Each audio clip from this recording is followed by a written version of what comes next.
आज की बड़ी खबर, मोदी सरकार का पहला रेल बजट। रेल किराए में बढ़ोतरी के ऐलान के बाद अब सबकी निगाहें आज पेश होने जा रहे मोदी सरकार के पहले रेल बजट पर लगी हैं और उम्मीद की जा रही है कि रेलवे की सुरक्षा, सफाई और सुविधाओं के लिहाज से इसमें कुछ अहम घोषणाएं हो सकती हैं।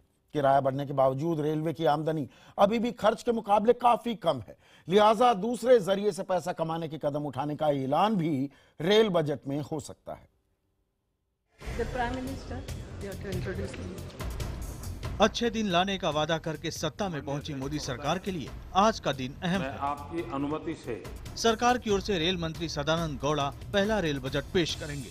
बजट से पहले ही यात्री और माल भाड़े में बढ़ोतरी के मुद्दे पर विपक्ष का हमला झेल रही सरकार के सामने तमाम चुनौतियां मुंह बाए खड़ी हैं। सूत्रों के मुताबिक बजट में रेलवे में सुरक्षा के लिहाज से खाली पड़े 1 लाख से ज्यादा पदों पर तुरंत भर्ती का प्रस्ताव हो सकता है।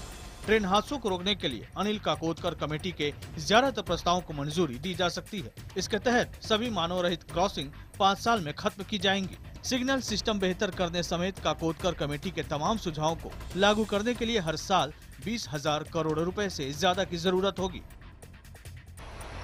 रेलवे के आला अधिकारी भी मानते हैं कि हाल में बढ़े किराए के बाद भी रेलवे को अपनी आमदनी के बाकी जरिए खोजने होंगे।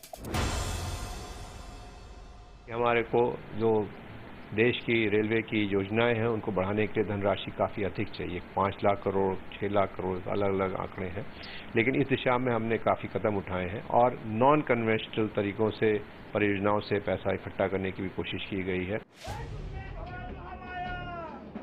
इस बार के बजट में मौजूदा रेल कोच की डिजाइन बदलकर उन्हें ज्यादा सुरक्षित और सुविधापूर्ण बनाने का ऐलान हो सकता है। दुरंतो ट्रेनों को हटाया जा सकता है या फिर राजधानी की तरह कई स्टॉपेज के साथ चलाने का ऐलान हो सकता है। खान पान व्यवस्था में ब्रांडेड कंपनियों को प्रवेश दिया जा सकता है। सभी महत्वपूर्ण स्टेशनों पर एस्केलेटर की सुविधा का ऐलान हो सकता है।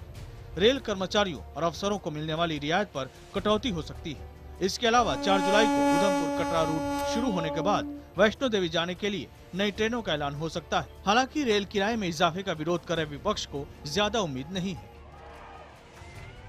किराया बढ़ाना, ये नहीं को कहते हैं कि किराया बढ़ाना नहीं चलेगा, लेकिन जिस मात्रा में ये किराया बढ़ाया गया, इसमें आज देखिए सारे हिंदुस्तान में मूल्यों का वृद्धि भी हो रही है। इसका साथ क्या भारी ताल्लुकात है। चर्चा ये भी है कि बजट में देश की पहली सेमी हाई स्पीड ट्रेन का ऐलान किया जा सकता है।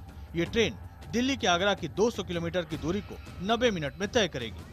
भारत में बुलेट ट्रेन को लेकर नई नीति का ऐलान भी हो सकता है। खबर है कि सरकार रेलवे के आधारभूत ढांचे, जिसमें high speed track, dedicated freight corridor और स्टेशनों का विकास शामिल है, में 100% FDI का स्वागत करने को तैयार है।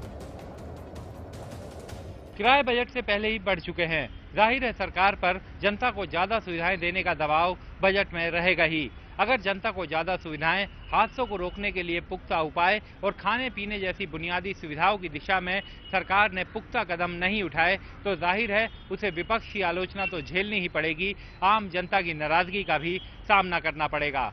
विक्रांत यादव, दिल्ली, IVN 7।